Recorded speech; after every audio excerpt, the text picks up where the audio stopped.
Bom dia a todos, pessoal. Nós vamos ver hoje a parte chamada interação gênica, ok? Nessa parte, nós vamos ter aí um tipo de característica sendo condicionado por dois ou mais pares de genes. Genes esses que estão situados em cromossomos diferentes, né? Então, são genes que segregam independente um dos outros. Então, na interação gênica, nós vamos ter três exemplos de interação gênica, né? Herança complementar, a epistasia, que pode ser dominante ou recessiva, e herança quantitativa. Vamos ver cada um desses separadamente. Na herança complementar, tá? Um exemplo assim, bem comum que a gente tem é do tipo de cristas de galinha. Para esse tipo de característica, cristas de galinha, existem 4 fenótipos. Existe a crista nós, a crista rosa, e a crista ervilha e a crista simples. Os dois pares de genes que condicionam essas características são representados pela letra R e a letra E. No caso da crista nós, né, vão ser os dois genes dominantes. Se ele tiver um errão e um ezão, crista nós.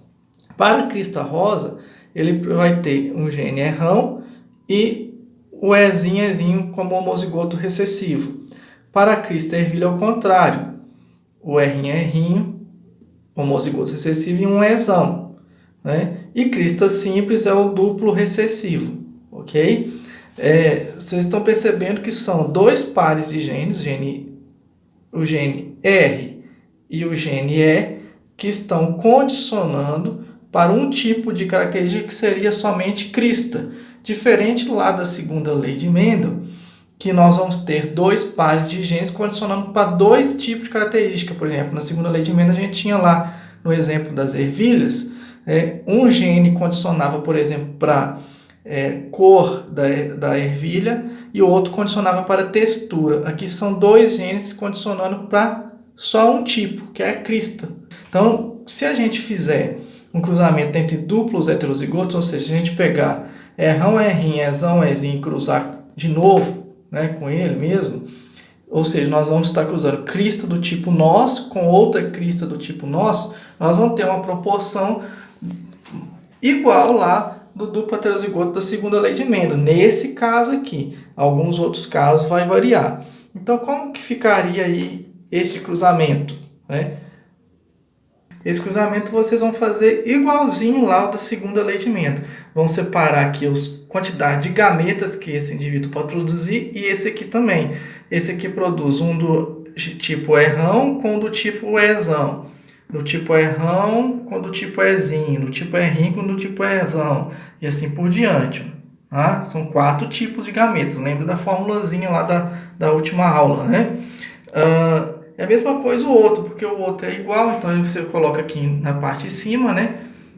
Errão com ezão, errão com ezinho, né? Que produz, o errinho com ezão, e por último aqui o errinho com ezinho. E depois é só juntar os genes R com R e E com E, né? Como eu já fiz aqui na primeira linha. Bom, então depois do quadro pronto, nós temos essa configuração, né? Nós vamos ter crista nós, onde nós vamos ter crista nós. Vou colocar aqui, marcar com a cor preta, onde se tiver errão e ezão, né? Errão e ezão já é crista nós. Então, eu marco aqui, esse aqui, esse também, esse não, esse aqui esse aqui esse aqui e esse. Então, vamos ter aí 4, 6, 8, 9. Crista nós, 9 para 16. Esse aqui vai dar a mesma proporção lá da segunda lei de Mendel, né? Crista rosa. Para ser crista rosa tem que ter o errão maiúsculo e ezinho. Então, aqui esse também esse não, esse aqui também é. Então, vai ser crista rosa 3 para 16, né? Crista ervilha, né? Tem que ser RIN em um gene do tipo Ezão. Tá vendo que os dois genes eles estão interagindo para formar a característica, né? O gene R com o gene E. Bom, então o crista ervilha tem que ter o RIN, um Ezão pelo menos. Esse aqui é, esse aqui é também ervilha. 3 para 16. Tá? E, por último, a crista simples, que é o duplo recessivo, RIN, que só tem o último, lá embaixo, né? Que seria 1 para 16. Proporção fenotípica exatamente igual lá da segunda lei de Mendel. Nós vamos agora ver o exemplo da epistasia. Eu estou entendendo tudo agora. Bom, pessoal, então, para a epistasia, primeiro, o que vem a ser epistasia? Epistasia é quando você tem um gene que vai impedir a manifestação do outro. Então, você tem ali, por exemplo, 2 pares de gene e um dos pares pode, ou um gene, ou um dos pares, ou um par, na verdade, ou tanto faz, né? Vai impedir a manifestação do outro, a gente chama ele de gene epistático. E existem 2 tipos de epistasia, a epistasia recessiva e a epistasia dominante. Tá? Então nós vamos ver um exemplo, o primeiro exemplo agora de epistasia recessiva. Tá? Seria a cor da pelagem daquela raça de cachorro Labrador Retriever. Né? A cor da pelagem lá do Labrador, ela é condicionada por 2 pares de genes, né? Sendo que nós vamos ter o gene Bzão, que pode ser Bzão ou Bzão, que condiciona a cor preta, do pelo preto. E o gene Bzim, que seria o recessivo, condiciona a cor marrom ou cor chocolate, que a gente chama. Tá? Bom, só que como a gente está falando de interação gênica, na interação gênica nós são 2 pares de genes e não um só. Existe um outro par que é o gene E, tá? Esse gene E, quando ele é dominante, é um gene que vai permitir a pigmentação da cor. Então, quer dizer, se tem o gene Ezão, que é o dominante, ele permite que aconteça a pigmentação da cor preta, que é condicionada pelo gene Bzão.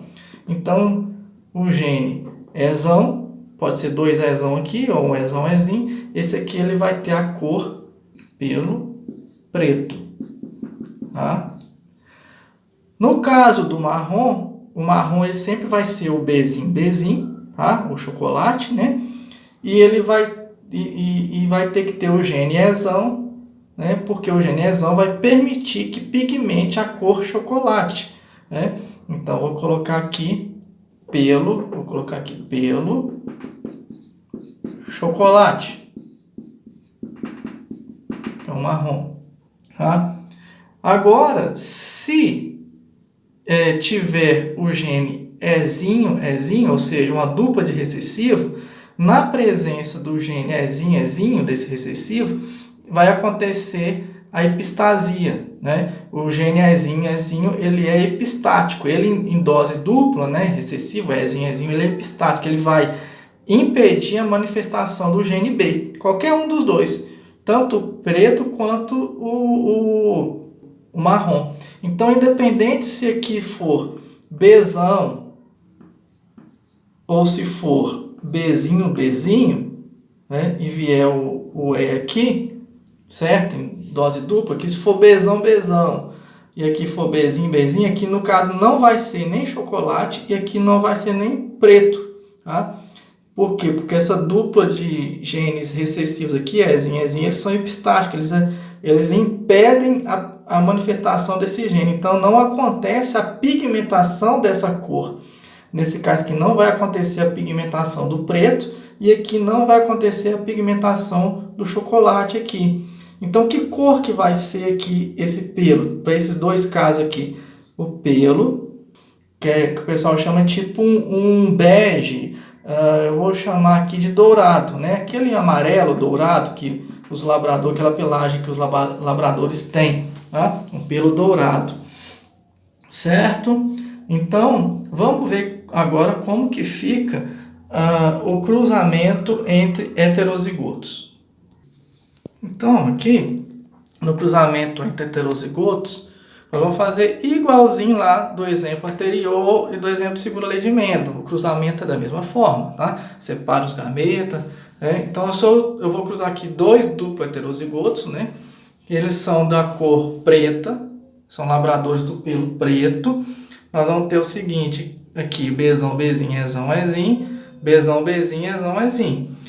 Separa os gametas, B com E, tá aqui, né, desse indivíduo, e do outro aqui em cima. Agora é só juntar, né? B com B e B com E, ok? Aí no final eu vou mostrar lá a proporção, né, para vocês.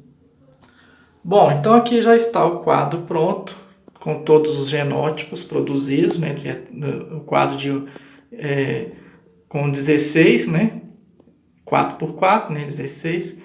E como que vai ficar então a proporção fenotípica, que são as 3 colorações de pelos, então, para a raça: preto, chocolate e dourado. Então, lembrando que para condicionar pigmentação tem que ter sempre gene Ezão. Então, se tiver Bzão e Ezão, é o preto. Aqui, ó, tá vendo? Não tem Ezão, então não é preto. Aqui é preto. Aqui também não tem Ezão. Então, preto nós vamos ter 4, 6, 8, 9. Tá? Então, 9 para 16. Gente, e o chocolate, ele tem que ter o gene Bzinho, Bzinho. Tá? E gene Ezão, porque se tiver Ezinho, Ezinho não pigmenta, né? Então, gene... E esse aqui. 3, né? No total são 3 para 16, tá? E o dourado, se tiver Ezinho, Ezinho, tá? Ezinho, Ezinho já é pelo dourado, independente do que vem antes, né? 1, 2, 3, 4. 4 para 16. Viu que a proporção mendeliana aqui está diferente, né? Então, o mais interessante aqui, entendeu? É que se você pegar aqui, por exemplo, esses que são dourados, né? Esses 4 para 16 aqui, por exemplo, esse aqui, onde tem Ezinho, Ezinho, lembra, né? É dourado, pelo dourado. Então, você pegar aqui, esse era para ser preto, né? Bzão, mas como tem a dupla de recessivo que vai atrapalhar a manifestação, ou seja, impedir a manifestação do preto, então vai sair dourado. Só que esse aqui vai ser um dourado com o nariz preto, um cachorro que tem um focinho preto. A mesma coisa vai ser, por exemplo, vai ser esse aqui, era para ser preto, mas esse tem o pelo dourado com o focinho preto, né? Esse aqui também, pelo dourado com focinho preto. Esse último aqui, ele era para ser o chocolate, tá? O marrom. Então, ele vai ser o fenótipo dourado, igual aos outros, né? Porém, o focinho desse aqui vai ter cor diferente dos outros. Ele vai ter um focinho marrom. É um dourado com focinho marrom, tá? Esse último aqui. Então, dentro aqui da pelagem dourada, você tem diferença da cor dos focinhos do cachorro, devido ao gene, né? Ao gene que ele manifestaria para o pelo, né? Que seria aqui no caso preto. Então vai ter aqui no caso vai ser preto, aí seria preto o pelo, mas não é, porque esses genes aqui impedem, mas eles têm um focinho preto, enquanto que esse aqui seria o que? Bzinho, Bzinho é o marrom, lembra aqui, ó, chocolate, né? Chocolate é o Bzinho, Bzinho, mas como ele tem aqui os genes que impedem a manifestação da cor chocolate, ele vai ser dourado, porém com o focinho da cor chocolate, da cor marrom. Tá? No próximo vídeo, então, eu vou falar sobre epistasia dominante e sobre herança quantitativa. Eu já volto em breve.